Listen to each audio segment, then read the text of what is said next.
on my mind all the time. I wanna tell you, but I'm super shy, super shy. A few moments later. Halo, Assalamualaikum warahmatullahi wabarakatuh. Perkenalkan, nama saya Vidya Destianti dengan NIM 204210253. Saya mahasiswi semester 6 dari program studi pendidikan guru madrasah ibtidaiyah Universitas Islam Negeri Sultan Toha Saifuddin Jambi. Di sini saya akan membuat video evaluasi pembelajaran terkait tentang psikomotorik untuk memenuhi ujian tengah semester dari Ibu Susi Francisca EPD. Untuk penjelasan materinya, yuk kita simak ke video selanjutnya.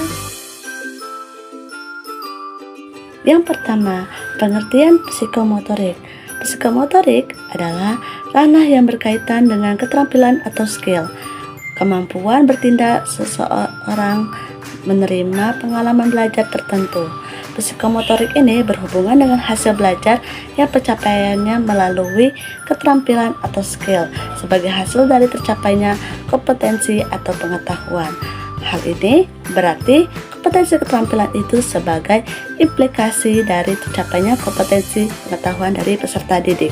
Selanjutnya, psikomotorik menurut para ahli. Di sini saya mengambil dua menurut para ahli. Yang pertama, menurut Singer tahun 1972 menambahkan bahwa mata pelajaran yang berkaitan dengan psikomotor adalah mata pelajaran yang lebih berorientasi pada gerakan dan menekankan pada reaksi-reaksi fisik dan keterampilan tangan. Sedangkan menurut Mardaki tahun 2003, keterampilan psikomotor ada 6, yaitu gerakan refleks, gerakan dasar, kemampuan perseptual, gerakan fisik, gerakan terampil, dan komunikasi non-diskursif.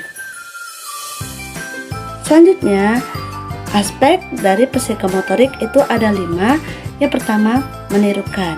Menirukan ini yaitu aspek yang mencerminkan kemampuan seseorang untuk meniru gerakan atau tindakan yang diamati dari orang lain atau lingkungan sekitarnya. Kemampuan meniru yang baik dapat membantu individu dalam belajar dan mengembangkan keterampilan baru dengan cepat. Yang kedua, memanipulasi. Kemampuan memanipulasi ini mengacu pada kemampuan untuk menggunakan pengetahuan atau keterampilan yang telah dipelajari dengan cara yang berbeda atau dimodifikasi. Hal ini menunjukkan fleksibilitas dan kreativitas dalam menerapkan pengetahuan atau keterampilan yang dimiliki. Yang ketiga, ketepatan atau presisi. Aspek dari ketepatan mengukur sejauh mana seseorang dapat melakukan suatu tugas atau gerakan yang benar dan tepat. Ketepatan ini penting dalam evaluasi kemampuan psikomotorik karena menunjukkan tingkat kecakapan dan keakuratan individu dalam melakukan aktivitas fisik. Yang keempat, pengalamiahan. Kemampuan ini menunjukkan seberapa baik seseorang dapat menguasai keterampilan atau gerakan yang telah dipelajari dan mampu mengadaptasinya dalam berbagai situasi yang berbeda. Ini mencerminkan kemampuan individu untuk berpikir secara fleksibel dan mengaplikasikan keterampilan mereka secara efektif. Yang kelima, artikulasi. Aspek ini melibatkan kemampuan individu untuk menciptakan gerakan atau tindakan baru berdasarkan pemahaman dan pengalaman sebelumnya. Ini mencerminkan kreativitas individu dalam mengembangkan gerakan atau keterampilan yang lebih kompleks dan inovatif. Selanjutnya, evaluasi penilaian psikomotorik. Evaluasi penilaian psikomotorik ini terbagi menjadi 4. Yang pertama yaitu penilaian berdasarkan tingkah laku. Hal ini, guru atau pendidik mengamati tindakan fisik peserta didik saat menerapkan apa yang telah dipelajari dalam pembelajaran tertentu. Yang kedua yaitu melakukan tugas portofolio. Tugas portofolio adalah bagian dari penilaian psikomotorik di sekolah. Setelah menyelesaikan tugas kognitif, peserta didik diberikan tugas portofolio yang melibatkan penggunaan keterampilan dan yang telah dipelajari. Yang ketiga, tugas. Guru memberikan tugas singkat yang harus diselesaikan oleh peserta didik, seperti membuat sesuatu berdasarkan materi pelajaran yang telah diberikan dan lain sebagainya.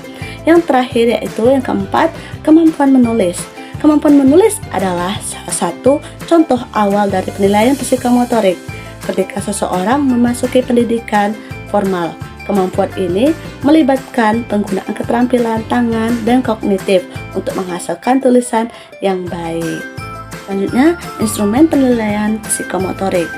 Di atas telah menggambarkan contoh rubrik penilaian dari psikomotorik. Lihat kan di atas ini, itu rubrik penilaian psikomotorik. Di bawahnya itu penilaian kerja. Penilaian kerja di sini saya mengambil sholat jenazah, jadi di sini ada tulisan sholat jenazah, terus nama siswanya, terus dibikin tabel di bawahnya itu ada nomor, aspek nilai, terus penskoran dari 1 sampai 5, terus jumlah skornya di samping. Nanti itu ada persiapan 1 sampai 8 untuk penilaian apa saja yang diperlukan dari sholat jenazah. Nah, untuk di bawah terus dijumlah keseluruhannya, terus skor yang diperoleh dibagi skor maksimum dikali 100, seperti contoh yang di atas itu ya. Nah, sama aja yang di sebelahnya. Di sini ada contoh pembelajaran psikomotorik seperti gambar di atas ya. Ada seorang anak lagi praktek sholat jenazah. Itu menggambarkan contoh penilaian psikomotorik. Kenapa? Karena itu sebuah menunjukkan keterampilan mereka dalam melakukan gerakan, terus keterampilan mereka dalam mengucapkan bacaan sholat jenazah.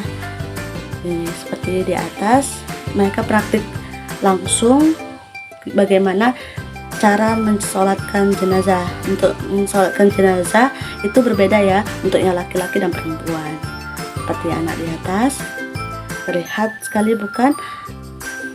Inilah contoh dari penilaian psikomotorik. Kesimpulan dari materi yang saya bahas dari awal sampai akhir tadi, yaitu psikomotorik merupakan sesuatu yang berkaitan dengan keterampilan atau skill. Hal ini dikaitkan dengan hasil belajar siswa dalam bentuk keterampilan untuk mencapai kompetensi pengetahuan dari peserta didik. Baiklah, itu saja penjelasan dari evaluasi pembelajaran terkait psikomotorik. Untuk kurang dan lebih saya mohon maaf. Saya akhiri, wabillahi taufiq wal hidayah. Wassalamualaikum warahmatullahi wabarakatuh. Bye bye.